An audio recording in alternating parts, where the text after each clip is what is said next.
Hey everyone, welcome to Spine Chills, where fear finds a voice and every story leaves its mark. I bring you real encounters and stories that blurs the line between this world and the next. I'm your host, and tonight we step into another true encounter that blurs the line between the living and the lost. Tonight, I will narrate Emily's chilling account exactly as she sent it to me via email. So let's start.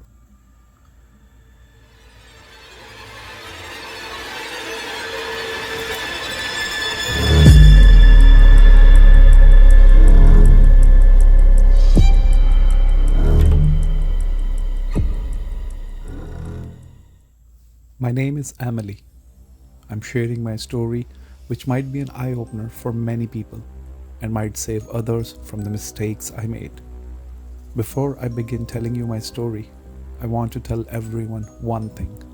Please, please, please, never ignore the strange feelings in your gut.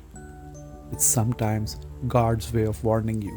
Not listening to your gut voice can sometimes cost you everything in life, like it cost me. And as you'll hear, ignoring that feeling is where everything began. I belong to a mediocre family and my husband Jay works for an insurance company. For the past 6 months, my old fridge was on its last legs. It kept making this awful groaning sound at night. I had been asking Jay for months to buy me a new fridge, but being the master of procrastination, he kept on delaying it. I have only one son named Ethan, who is very fond of the custards and puddings that I make for him. But I had stopped cooking for him because the fridge couldn't keep things cold enough and all the food would rot in a day or two. Nature robbed Ethan of his voice. He couldn't speak, but his eyes kept begging me for the custards, puddings, and the dishes I used to make for him. One day I was browsing through an online marketplace looking for fridges and I saw a post for an estate sale. In the pictures, there was a big silver double-door French fridge listed for a very cheap price. At first I thought it must be broken. Luckily the seller wrote his phone number in the ad description, so I called him and inquired about the fridge and the reason for selling it so low. He said it worked perfectly.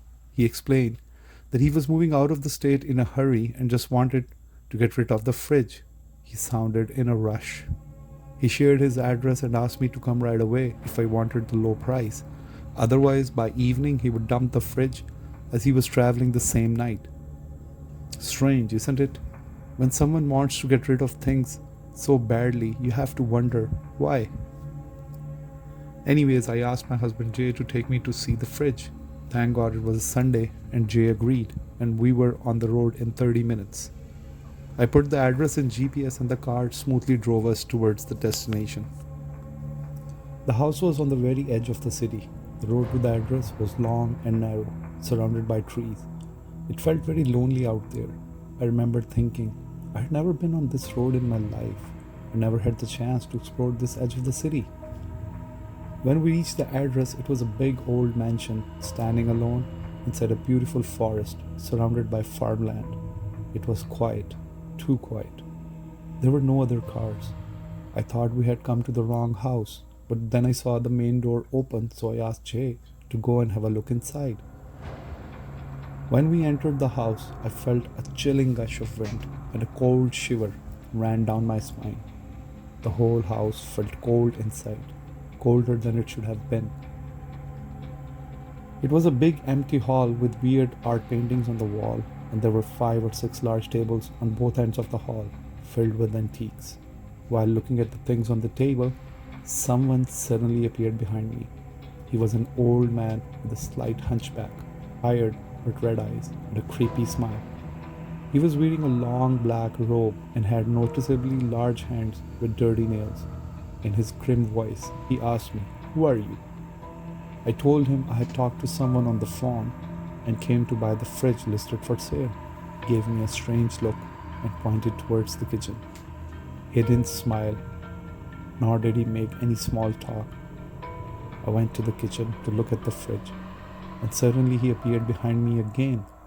He touched the towering double-door fridge and said, "It works perfect, cold enough to last forever. Take it today." I got uncomfortable and called out Jay's name. Jay came into the kitchen and asked me if I liked the fridge.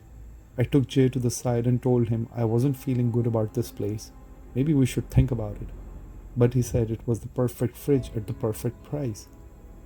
So he paid the man in cash. That man took the money and walked out without another word. He didn't even watch us leave. I don't remember hearing any footsteps. He just disappeared into the big alley of the house. That silence was the last chance for me to turn back, but I didn't take that chance. Jay had brought the appliance delivery trolley with him, so I helped him put the fridge on the trolley and drag it outside to our car. The fridge felt very heavy, but we didn't pay any attention because we had never owned a double door fridge before, so we thought maybe they're just normally heavy because of their heavy build. On my way back home, I felt very heavy in my chest, like something was sitting on it. I stayed quiet, despite Jay's stupid jokes. When we reached home, I was surprised to see an unexpected visit from my brother-in-law Jacob. He saw us unloading the fridge and joked, "This fridge is huge, you could fit a whole body inside." Jay and Jacob both laughed at this stupid joke, but I couldn't, and I didn't. I felt more upset. Jacob helped us set up the fridge in the kitchen, and Ethan was very happy to see it, knowing he would have his puddings and custards again. Jacob decided to stay the night. We did a bonfire and a barbecue, and everything seemed fine. I drank a little too much that night, so I woke up late the next morning to the sound of the main doorbell.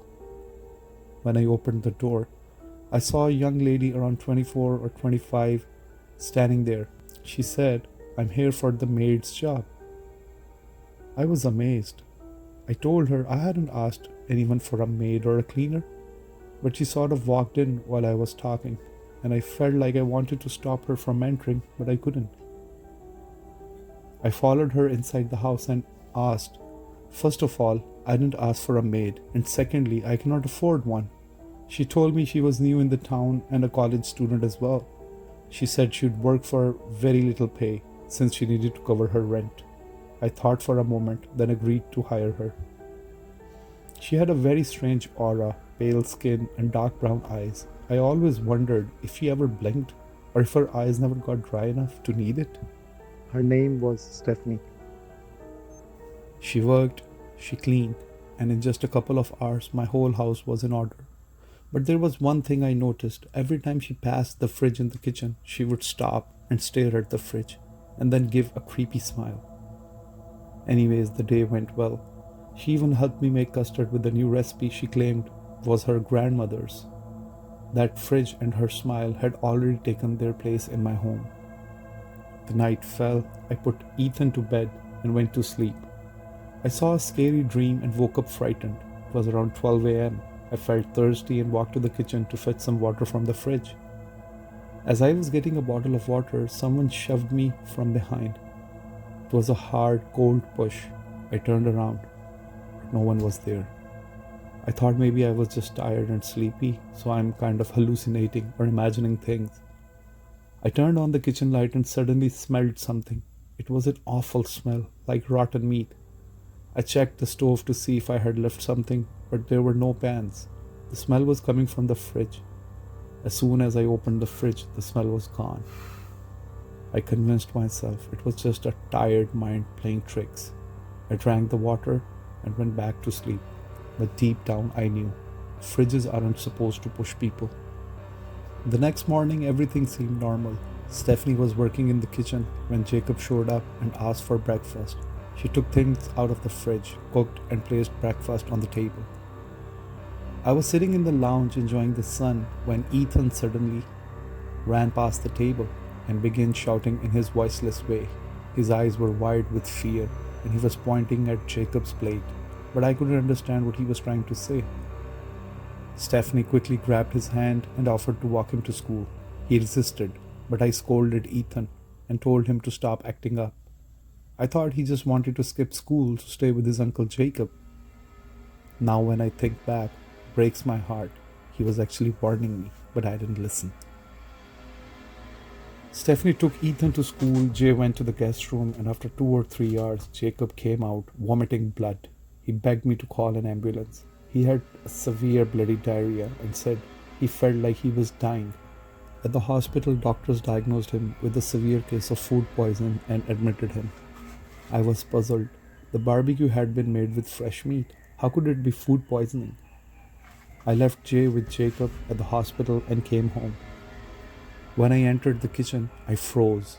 There were blood drops oozing out of the fridge door. I couldn't breathe, I couldn't move. My body was paralyzed with fear. Then I saw my cross lying on the kitchen shelf.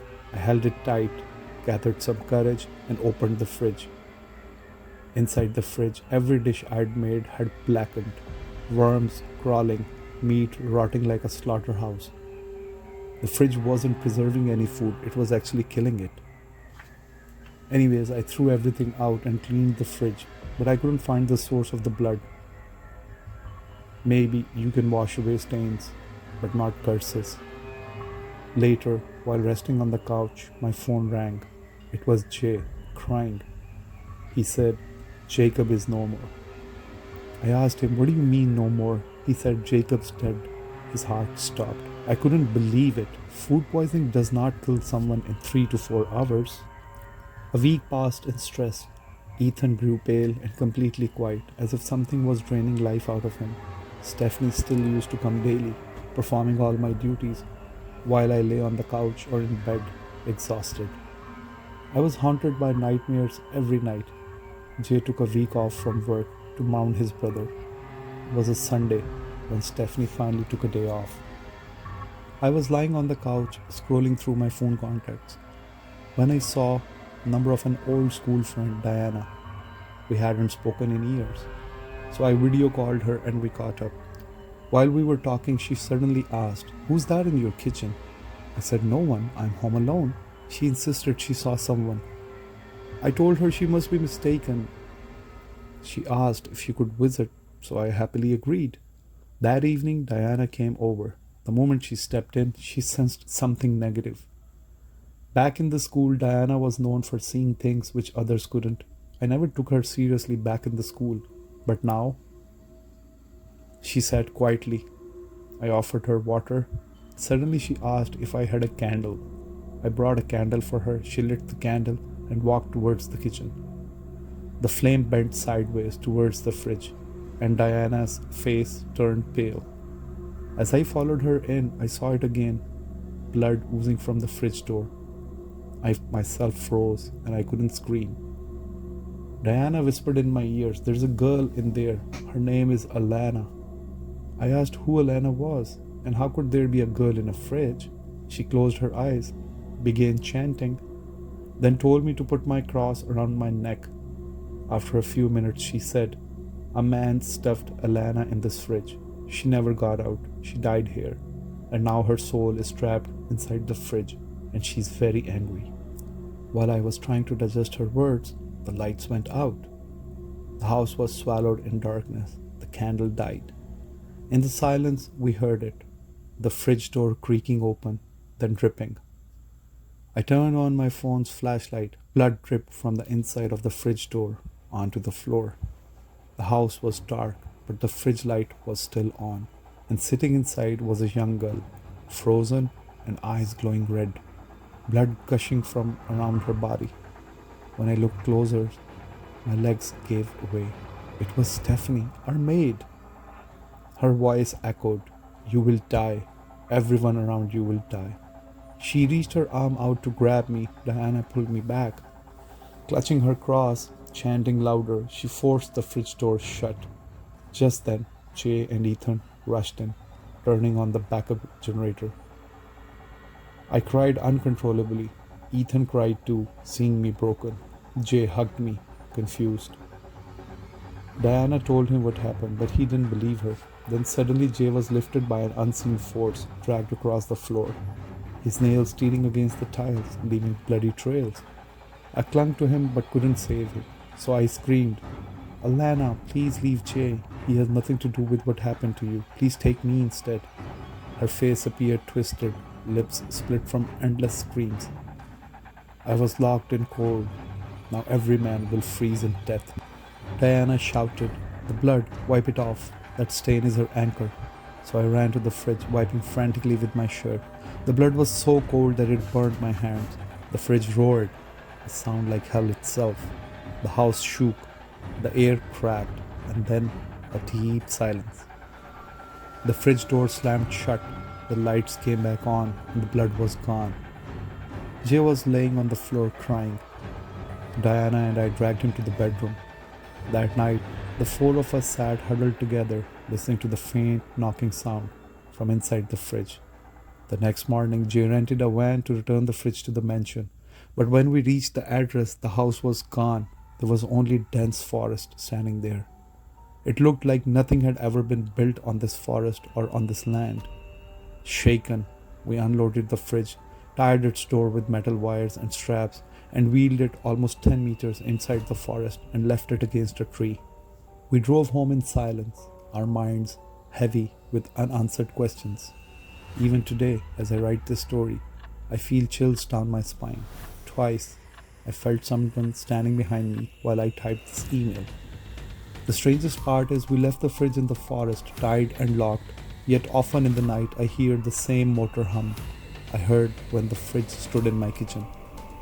Ethan refuses to go near the kitchen now. He covers his ears when the humming starts.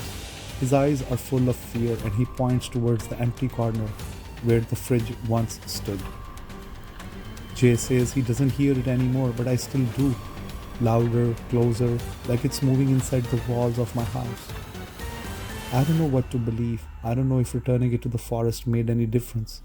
Sometimes I think we never left it there at all. And sometimes I wonder if the fridge ever really existed in the first place. That was Emily's story. So if you're listening to this in your kitchen, please check your fridge. And if you ever hear knocking from inside it, don't open the door. I'll be narrating two stories every week. But as your true encounters start filling my inbox, the number of episodes will rise. So if you have lived through something unexplainable, share it with me. My email address is showing on the screen. So your story might be the next one that keeps everyone awake. Till we meet again, stay curious, stay cautious, and never ignore the feelings in your gut.